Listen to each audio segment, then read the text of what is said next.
Good morning students. आप सभी का हमारे यूट्यूब चैनल में स्वागत है। आज पढ़ते हैं कक्षा 9 की गणित।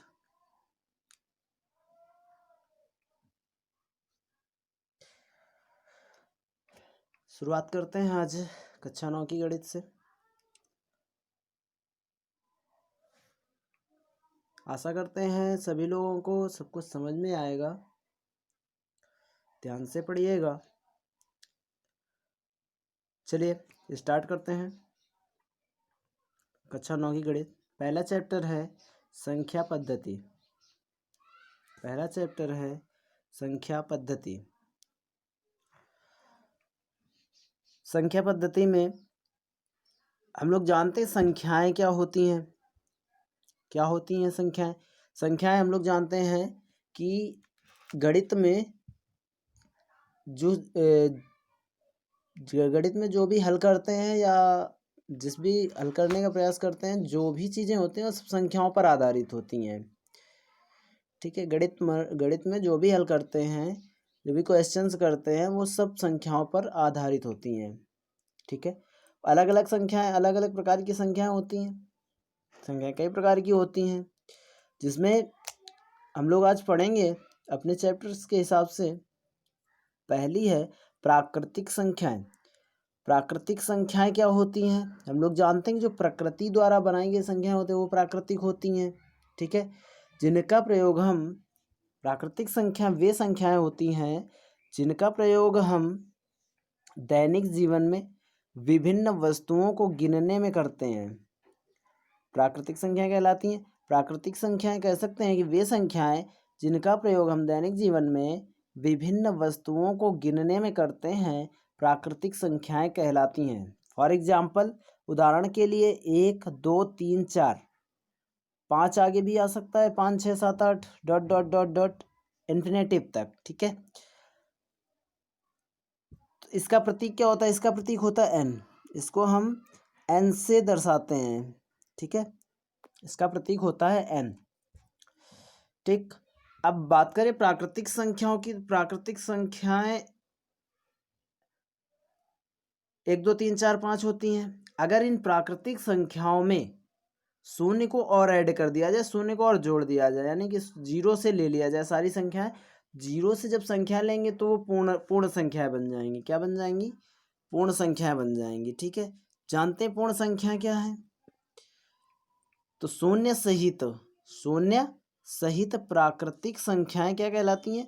पूर्ण संख्याएं कहलाती हैं। शून्य सहित प्राकृतिक संख्याएं पूर्ण संख्याएं कहलाती हैं। एग्जाम्पल के लिए, उदाहरण के लिए 0 1 2 3 4 डॉट डॉट डॉट इन्फिनेटिव तक। ठीक है, इसका प्रतीक W होता है। होल नंबर से लिया गया है W, है ना। जैसे n लिया गया था नेचुरल नंबर से n, ऐसे ही होल नंबर से हो गया W। ठीक है, अब इसके बाद वास्तविक संख्याएं, पूर्ण संख्याएं हो गई। इसके बाद वास्तविक संख्याएं क्या होती हैं? तो वास्तविक संख्याएं ऐसी संख्याएं जो परिमेय और अपरिमेय दोनों संख्याओं का समुच्चय होता है। ठीक है, तो कह सकते हैं कि परिमेय और अपरिमेय संख्याओं के समुच्चय को वास्तविक संख्याओं का समुच्चय कहा जाता है। कह सकते हैं परिमेय और अपरिमेय संख्याओं के समुच्चय को वास्तविक संख्याओं का समुच्चय कहा जाता है। उदाहरण के लिए 1 -1 2/3 4/5 √3 √2। ठीक है, इसका प्रतीक जो होता है वो R होता है, रियल नंबर। इसका प्रतीक क्या होता है? Real number. ठीक है, अब बात करें वास्तविक संख्याओं में क्या आया? परिमेय और अपरिमेय। तो परिमेय और अपरिमेय संख्याओं की बात की गई, है ना। तो परिमेय और अपरिमेय ये संख्या क्या होती हैं? परिमेय क्या होती है, अपरिमेय क्या होती है ना। ये परिमेय क्या होती है और ये अपरिमेय क्या होती है, इसके बारे में जानते हैं। चलिए, परिमेय संख्याएं क्या होती हैं? परिमेय संख्या तो हम जानते हैं कि परिमेय संख्या ऐसी संख्याएं होती हैं जिन्हें P बटा Q के रूप में लिखा जा सके और जहाँ Q इक्वल नॉट टू 0 हो परिमेय संख्या कहलाती है। मतलब ऐसी संख्याएं जिन्हें P बटा Q के रूप में लिखी जा सके और जहाँ Q इक्वल नॉट 0 हो परिमेय संख्याएं कहलाती हैं। और इसके अलावा जहाँ P और Q क्या हो, पूर्णांक होना चाहिए। अब पूर्णांक क्या है, ठीक है, तो परिमेय संख्याएं उदाहरण देख लेते हैं। जैसे -1, 1, -1, 2/3, 4/5 ... ये सारी संख्याएं परिमेय संख्याएं होती हैं। प्रतीक क्या होता है इसका, Q। प्रतीक क्या होता है इसका, Q, ठीक है। तो परिमेय संख्याओं के अंतर्गत प्राकृतिक पूर्ण संख्याएं और भिन्न और पूर्णांक ये सब आते हैं। क्या क्या आते हैं, प्राकृतिक पूर्ण संख्याएं, जो प्राकृतिक संख्या होती है वो आती हैं, पूर्ण संख्या होती है वो आती हैं, भिन्न है वो आती हैं, पूर्णांक हैं वो आते हैं, ठीक है। अब बात करें पूर्णांक की। पूर्णांक क्या होता है, तो पूर्णांक दो प्रकार के होते हैं, एक धन पूर्णांक और एक ऋण पूर्णांक। पूर्णांक का मतलब ही समझ रहे होगे, पूर्णांक मतलब पूर्ण संख्या है ना, जो पूर्ण संख्याएं होती है वही पूर्णांक।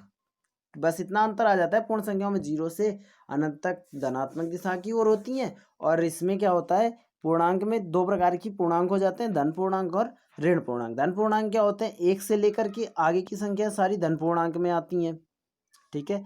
धन पूर्णांक क्या होती हैं, 1 से लेकर के 1, 2, 3, 4, 5, 6, 7, 8 है ना, ये सारी संख्याएं धन पूर्णांक में आते हैं। और ऋण पूर्णांक में होती हैं -1, -2, -3, -4, -5 ... है ना, ये सारी संख्याएं जो माइनस की होती हैं वो सब ऋण पूर्णांक होती हैं, ठीक है। आगे बात करते हैं, तो आगे क्या है, हम लोग जानते हैं कि जो शून्य होता है, क्या, शून्य, जो शून्य होता है ना तो धन पूर्णांक होता है और ना ही ऋण पूर्णांक, ठीक है। ये हमेशा ध्यान रखना, शून्य जो होता है ना तो धन पूर्णांक होता है और ना ही ऋण पूर्णांक, ठीक। अब बात करें भिन्न की। पूर्णांक हो गया, भिन्न की बात करें, भिन्न क्या होता है, तो भिन्न वह संख्या होती है जो P बटा Q के रूप में लिखी होती है, भिन्न कहलाती है। जैसे 3/5, 4/5, 2/3, 5/6, ठीक है। इसमें हर और अंश दोनों होते हैं, अंश और हर होते हैं भिन्न में, ठीक है। एक को भी हम भिन्न के रूप में लिख सकते हैं, एक को भी हम भिन्न के रूप में लिख सकते हैं, 2 को भी भिन्न के रूप में लिख सकते हैं, 0 को भी भिन्न के रूप में लिख सकते हैं। कुल मिला के जो भिन्न होती हैं वो सभी प्रकार की होती हैं, ठीक है। अब अपरिमेय संख्याओं की बात करें, अपरिमेय संख्या क्या होती है, तो अपरिमेय संख्याओं की अगर बात करें तो वे संख्याएं जिन्हें P बटा Q के रूप में नहीं लिखा जा सकता अपरिमेय संख्याएं कहलाती हैं, ठीक है। जैसे √2, √3, √5 और E, √2, √3, √5 और E, ठीक है। E के अलावा पाई भी होता है एक अपरिमेय संख्या। पाई का मान आप लोग जानते होंगे 22/7 होता है। तो ये 22/7 जो है पाई की एकदम वैलिड वैल्यू नहीं है, ठीक है, लगभग में मान इसका है, पाई का लगभग में मान निकाला गया, ठीक है, 22/7। तो ये 22/7 एक परिमेय संख्या होती है, ठीक है, जबकि पाई क्या होती है, एक अपरिमेय संख्या होती है, ठीक है। इसके अलावा हम लोगों ने पढ़ा वास्तविक संख्या। वास्तविक संख्याओं के अलावा आप लोग जानते होंगे कुछ संख्याएं होती हैं जो आभासी होती हैं। क्या होती हैं, आभासी होती हैं। तो आभासी संख्याएं क्या होती हैं,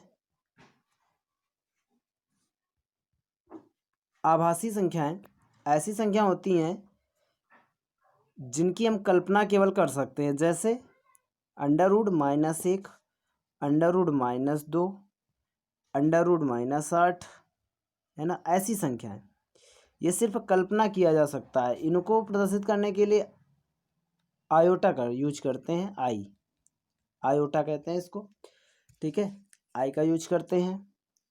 आभासी संख्याएं होती हैं, ठीक है। इस तरह से चैप्टर की एक्सरसाइज आगे करेंगे। अभी केवल यही समझाना था कि संख्याएं क्या होती हैं, ठीक है। आशा करते हैं कि समझ में आया होगा। तो हमारे चैनल को सब्सक्राइब करना ना भूलें। आज के लिए इतना ही।